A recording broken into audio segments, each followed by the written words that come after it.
আরবি ভাষায় রাহমাত বলা হয় এমন একটা জিনিসকে যার ভেতরে রয়েছে নম্রতা এবং প্রীতি, ভালোবাসার একটি উৎস, যার দ্বারা তিনি অন্যকে উপকার করতে চান, স্নেহ দিতে চান, ভালোবাসা দিতে চান, মহব্বত দিতে চান। রহমতের ভিতরে এই কথাগুলি সন্নিবেশিত রয়েছে। এখন রহমত কি?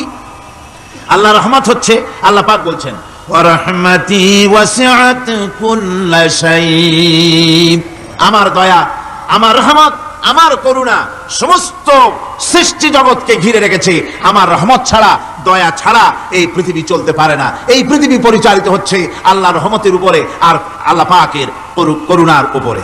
কোরআনে কারীম বলছে কুল লিমান মা ফিস সামাওয়াতি ওয়াল আরদি কুল লিল্লাহি কাতাবা আলা নাফসিহির রাহমা। আকাশ ও পৃথিবীকে কে সৃষ্টি করেছেন? আকাশ এবং পৃথিবী কার? হে নবী আপনি বলুন, সেই মহান স্রষ্টার, যিনি রহমতকে, করুণাকে, ভালোবাসাকে নিজের জন্য প্রয়োজনীয় করেছেন। ভালোবাসা দেওয়া, করুণা করা, মহব্বত করা যিনি নিজের জন্য প্রয়োজনীয় করে দিয়েছেন। সৃষ্টিকে মহব্বত করা আর ভালোবাসা দেওয়া, শুধু সৃষ্টিই নয় বরং দয়া এবং ভালোবাসা দিয়ে তিনি সিক্ত করেছেন। আল্লাহর তাবৎ সৃষ্টির দিকে তাকালে, আল্লাহর পুরা সৃষ্টি জগতের দিকে যদি আমরা তাকাই, তাহলে আমরা দেখতে পাবো যে সমস্ত কিছুই, যা কিছু আমরা দেখতে পাই, এ সব কিছুই আল্লাহ পাক একটা কুদরত দিয়ে, রহমত দিয়ে, মহব্বত দিয়ে, স্নেহ দিয়ে তিনি সৃষ্টি করেছেন মানুষের জন্য, সৃষ্টি জগতের জন্য। ভালোবাসায় পরিপূর্ণ করে মানুষকে তা তিনি দান করেছেন। যেমন অন্য আয়াতের মধ্যে আল্লাহ পাক বলছেন ওয়াসাখখারা লাকুম মা ফিস সামাওয়াতি ওয়া মা ফিল আরদ, এই পৃথিবীতে যা কিছু তোমরা দেখতে পাও, এ সব কিছুকে তোমার অনুগত করে দেওয়া হয়েছে, যাতে করে তোমার সাহায্য করতে পারে, তোমার সহযোগিতা করতে পারে। এজন্য আমি সবকিছুকে সৃষ্টি করেছি। সাখারা শব্দের অর্থ হচ্ছে যে আমি সবগুলিকে তোমাদের অনুগত করে দিয়েছি, যাতে করে তোমাদের অনুগত থাকে। অর্থাৎ তোমরা তাদের এই সমস্ত জিনিস দিয়ে তোমরা কাজ নিতে পারো। পানির উপর দিয়ে তোমরা যেন নৌকা চালাতে পারো, স্টিমার চালাতে পারো, পানি অনুগত করা হয়েছে, বাতাসকে অনুগত করা হয়েছে। পৃথিবীর সব কিছুকেই আমি অনুগত করে দিয়েছি তোমাদের, যাতে করে তার দ্বারা তোমরা কাজ নিতে পারো। অন্যত্র আল্লাহ বলছেন আল্লাহুল্লাযী খালাকাস সামাওয়াতি ওয়াল আরদা ওয়া আনজালা মিনাস সামাই মাআন ফাআখরাজা বিহি মিনাস সামারাতি রিজকান লাকুম। আল্লাহ হচ্ছেন তিনি, আল্লাহ রাব্বুল আলামিন হচ্ছেন তিনি, যিনি আকাশ সৃষ্টি করেছেন, যিনি জমিন সৃষ্টি করেছেন এবং ঊর্ধ্বদেশ থেকে, মেঘমালা থেকে তোমাদের জন্য বৃষ্টি বর্ষণ করেছেন এবং সেই বৃষ্টি দিয়ে মাটির ভিতর থেকে ফসল উদ্গত করে তোমাদের খাবারের বন্দোবস্ত করেছেন। তিনি হচ্ছেন আল্লাহ পাক। তার দয়া পৃথিবীর সব জায়গায় ছড়িয়ে আছে। তার দয়া নাই, রহমত নাই, এমন কোনো জায়গা নাই, এমন কোনো সৃষ্টি নাই। মানুষের জন্য যা কিছু প্রয়োজন তিনি তার দয়া দিয়ে, রহমত দিয়ে তিনি তা সৃষ্টি করে দিয়েছেন। আল্লাহ পাক বলছেন ওয়াসাখখারা লাকুমুশ শামসা ওয়াল কামারা দাইবিনা ওয়াসাখখারা লাকুমুল লাইলা ওয়ান নাহার, যিনি চন্দ্র সূর্যকে সৃষ্টি করেছেন এবং এগুলিকে নিয়ন্ত্রিত করেছেন। চাঁদ সূর্যকে সৃষ্টি করে নিয়ন্ত্রিত করে দিয়েছেন, তোমাদের সমস্ত প্রয়োজন তিনি মিটিয়ে দিয়েছেন। দেখুন, চাঁদ এবং সূর্যকে আল্লাহ পাক সৃষ্টি করেছেন এবং একটা রহমত, একটা কুদরত সেই চাঁদ সূর্যের মধ্যে দান করেছেন। সূর্য যেখানে আছে, এটা যদি আল্লাহর দয়া না থাকতো, শুধু তাপ দেওয়ার জন্য সৃষ্টি করতেন আর মানুষের কল্যাণের দিকটা যদি চিন্তা না করতেন, তাহলে সমস্যা হয়ে যেত। সূর্য যেখানে আছে, বিজ্ঞানীরা বলেছেন তার থেকে যদি কিছু নিচে নেমে আসতো, তাহলে গোটা পৃথিবী জ্বলে পুড়ে ভস্ম হয়ে যেত। আর যেখানে আছে তার থেকে সূর্য যদি কিছু উপরে উঠে যেত, তাহলে গোটা পৃথিবী হিম শীতল হয়ে, পৃথিবী ফ্রিজ হয়ে যেত, মানুষ প্রাণী জগৎ মরে সব শেষ হয়ে যেত। চাঁদ যেখানে আছে, এই চাঁদ তার জায়গা থেকে কিছু উপরে যদি উঠতো, তাহলে পৃথিবী মরুভূমি হয়ে যেত। আর যেখানে আছে তার থেকে কিছু নিচে যদি আসতো, তাহলে গোটা পৃথিবী পানি, সমুদ্রের পানি, নদীর পানিগুলি প্লাবিত হয়ে, ওভারফ্লো হয়ে, উচ্ছ্বসিত হয়ে গোটা পৃথিবীকে প্লাবিত করে দিত, ডুবাই দিত, সব শেষ হয়ে যেত। তাহলে আমরা দেখতে পাচ্ছি শুধু সৃষ্টি নয়, সৃষ্টিও করেছেন এবং প্রত্যেকটি সৃষ্টির পেছনে তার দয়া কাজ করেছে, তার কুদরত কাজ করেছে, যাতে করে মানুষের জন্য সুবিধা হয়, মানুষের জন্য উপকার হয়। অন্য আয়াতে আল্লাহ পাক বলেন وآتاكم من كل سألتموه وإن تعدوا نعمة الله لا تحصوها। আল্লাহ পাক বলেন তিনি তোমাদের প্রতি এত দয়াবান, আল্লাহ তোমাদের প্রতি এত দয়া রাখেন, এত মেহেরবানি করেন যে তোমাদের সমস্ত চাহিদা তিনি পূরণ করেছেন। তোমাদের জীবনে যা দরকার সব তিনি পূরণ করেছেন, এত পূরণ করেছেন। তোমরা যদি আল্লাহ পাকের নেয়ামতগুলি যদি গণনা করো, ওয়া ইন তাউদ্দু নি'মাতাল্লাহি লা তুহসুহা, আমার নিয়ামতগুলি যদি গুনতে থাকো, গুনে গুনে আমার নিয়ামত শেষ করতে পারবে না। সুবহানাল্লাহ ওয়া বিহামদি, আমার নিয়ামত গুনে শেষ করতে পারবে না, এত নিয়ামত আমি আল্লাহ রাব্বুল আলামিন দান করেছি। সুতরাং প্রকৃত কথা হচ্ছে যে মানুষ বড় অকৃতজ্ঞ, মানুষ সমস্ত নিয়ামতকে, নিয়ামতের শুকর আদায় করে না, নিয়ামত বোঝেও না। মানুষ ওই যে একটু আগে হযরত পীর সাহেব কেবল আপনাদের সামনে বলেছেন, মানুষ পশুর মতো, উলাইকা কাল আনাম, চোখ আছে, চোখ দিয়া সব দেখে, কিন্তু আল্লাহর নিয়ামতগুলি দেখে উপলব্ধি করার ক্ষমতা নাই। খায় জনমের খাওয়া, কিন্তু খাওয়ার পরে কার খানা খাইলো, কার দাওয়া খানা খেলো, এরপরে এতটুকুন শুকরিয়াও আদায় করে না। তো চোখ থাকতে দেখে না, অন্তর থাকতে চিন্তা করে না, কান থাকতে হক শোনে না। আল্লাহ পাক বলেছেন উলাইকা কাল আনাম, এরা হলো জানোয়ারের মতো। কিসের মতো বলুন? আল্লাহ বলেন না বালহুম আদাল, শুধু জানোয়ারের মতো না, বরং জানোয়ারের চাইতেও নিকৃষ্ট। জোরে কর নাউজুবিল্লাহ। যাদের চোখ থাকতে দেখলো না, কান থাকতে শুনলো না, অন্তঃকরণ থাকতে বিবেচনা করলো না, এরা চতুষ্পদ জানোয়ারের মতো। আল্লাহ পাক বলছেন আর রহমান আল্লামাল কোরআন, এই কোরআন শিক্ষা দিয়েছেন রহমান, যিনি দয়ার সাগর, যিনি মানুষের সব প্রয়োজন মিটিয়েছেন। কোরআনের মতো একটা বড় প্রয়োজন তিনি মিটাবেন না, তা কি হতে পারে? জোরে কোন হতে পারে? মানুষ সৃষ্টি করলেন, অথচ মানুষের চলার পথ দিলেন না। মানুষ সৃষ্টি করলেন, মানুষ কোন পথে চলবে, কি করলে আল্লাহ রাজি হবেন, কি করলে বেহেশতে যাব, কি করলে শান্তিতে থাকবো দুনিয়ায়, এর কোনো পরিকল্পনা তিনি দিলেন না। তিনি শুধু বললেন নামাজ পড়ো, রোজা রাখো, আর তা যদি না করো কিয়ামতে জাহান্নামে যাবা। আল্লাহ কি এইভাবে জালিম? আল্লাহ এরকম জালিম? ওয়ামাল্লাহু বিযাল্লামিল লিল আবিদ। আল্লাহ পাক বলেছেন আমি আমার বান্দার জন্য জালিম নই, আমি বান্দার উপরে জুলম করি না। আল্লাহ পাক রহমান, তিনি আমাদের পথ দেখিয়েছেন। তিনি কি সুন্দর, কত রহমত তার, কত দয়া। রহমান নাম দিয়ে সূরাটি শুরু করেছেন। এই কোরআন শিক্ষা দিয়েছেন তিনি, যিনি দয়াবান। আল্লাহ রাব্বুল আলামিন বলেন আল্লাযী জাআলা লাকুমুল আরদা মাহাদান ওয়া জাআলা লাকুম ফীহা সুবুলান লাআল্লাকুম তাহতাদুন। তিনি আল্লাহ যিনি তোমাদের জন্য এই পৃথিবীটাকে সমতল করেছেন, এই পৃথিবীটাকে সুন্দর করেছেন, সমতল করে দিয়েছেন। আর তোমাদের চলার জন্য তিনি রাস্তা তৈরি করেছেন, সমতল জমিনের উপরে করে দিয়েছেন, পৃথিবীটাকে সমতল করেছেন, মাটিটাকে সুন্দর করেছেন, রহমত করেছেন। তিনি পৃথিবীর মানুষকে বসবাসের জন্য একটা পৃথিবী বানালেন, কিন্তু সেই পৃথিবীতে সেই মাটিটা এমন হলো যেখানে এত শক্ত যা বিল্ডিং করা যায় না, যেখানে মাটি খোসা যায় না, জমিন চাষ করা যায় না। জমিন কি এরকম শক্ত? জোরে বলেন এরকম শক্ত? এরকম শক্ত না। আবার বৃষ্টি পড়লে যে কাদা হয়, ওই রকম যদি জনমের মতো আল্লাহ কাদা বানায় দিতেন যে মানুষ দাঁড়াইতেই পারে না, কাদার মধ্যে ডুবে যায়, এরকম যদি অবস্থা হতো, তাহলে এই পৃথিবী, এই জমিনের উপরে মানুষ বাড়ি ঘর বানাইতে পারতো না। ঠিক কিনা কর?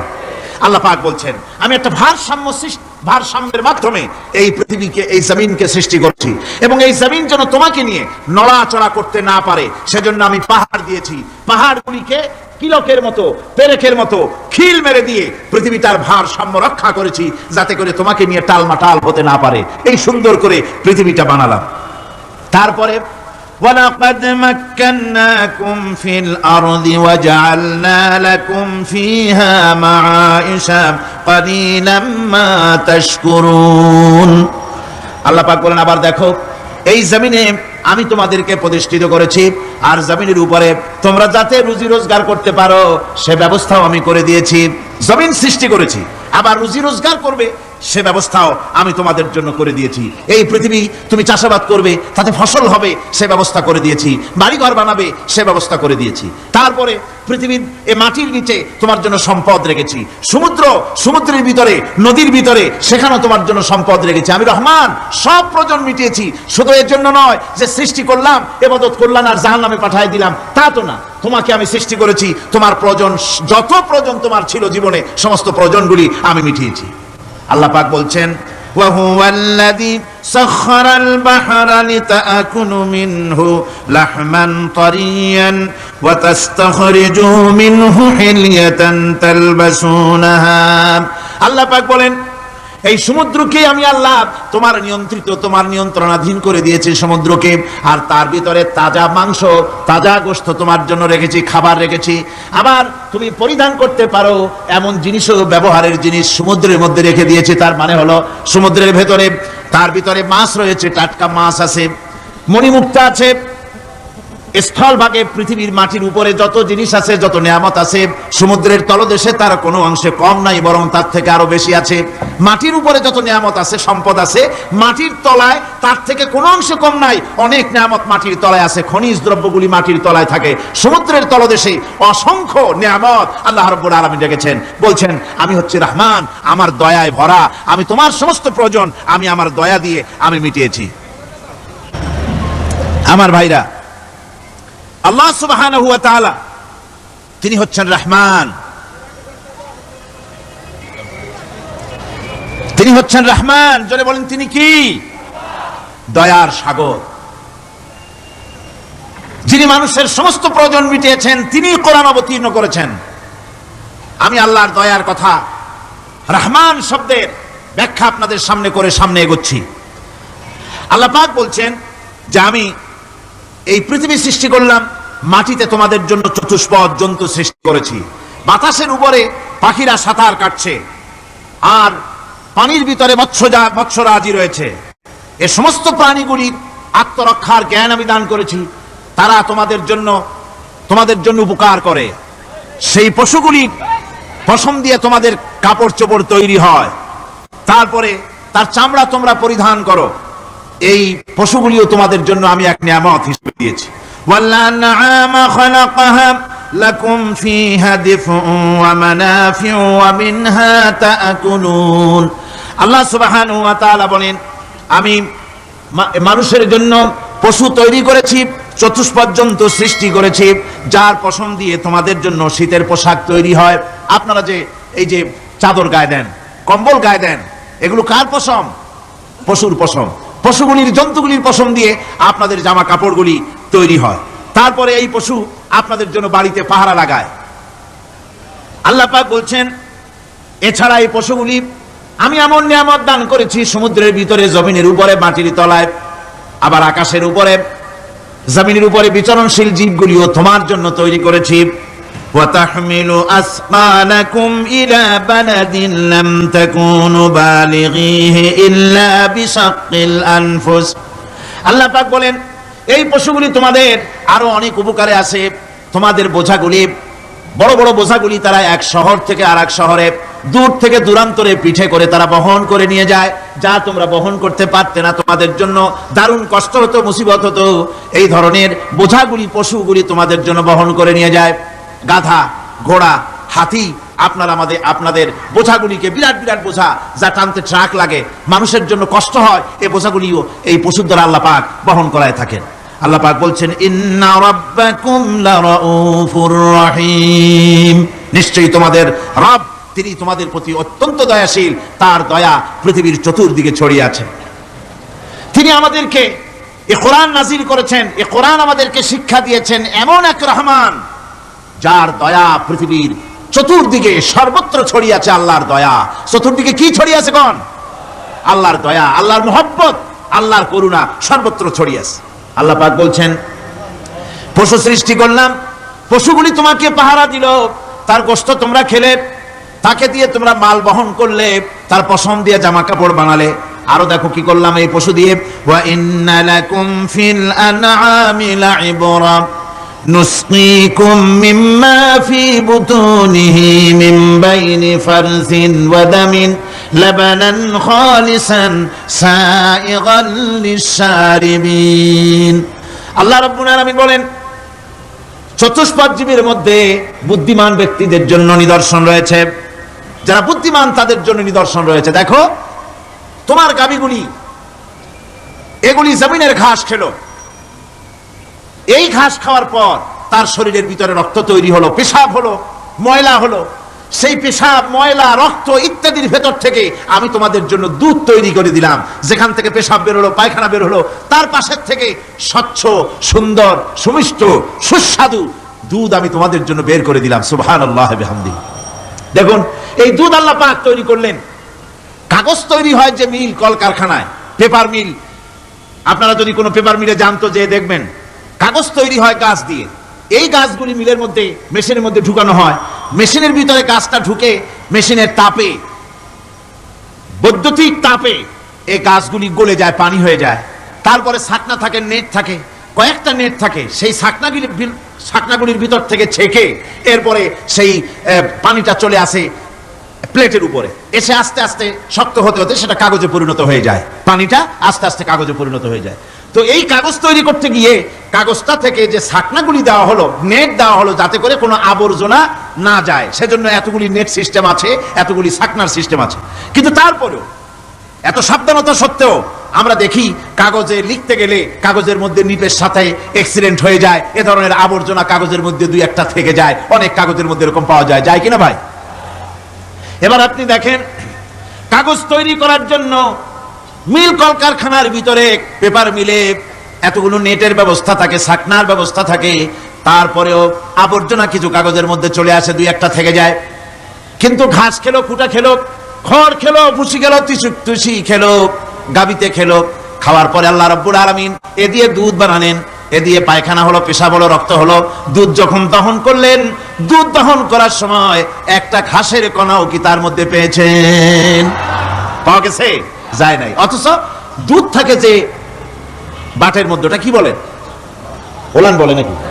যে ওলানের ভিতরে দুধ থাকে, ওইটা কাটিয়ে দেখেন, জবাহ করে, গরু জবাহ করে ওলানটা কাটিয়ে দেখেন, ওর ভিতরে কোনো নেট আছে, কোনো জাল আছে, কোনো ছাকনার ব্যবস্থা আছে? কিচ্ছু নাই। সুবহানাল্লাহ কইতে ইচ্ছে করে না ভাইরা? আল্লাহ রাব্বুল আলামিন বলেন, এইভাবে করে পশুর ভিতরে তোমার জন্য কত, এক পশুতে কত উপকার করলাম। গোশত খাওয়ালাম, চামড়া দিয়া জামা বানায় দিলাম,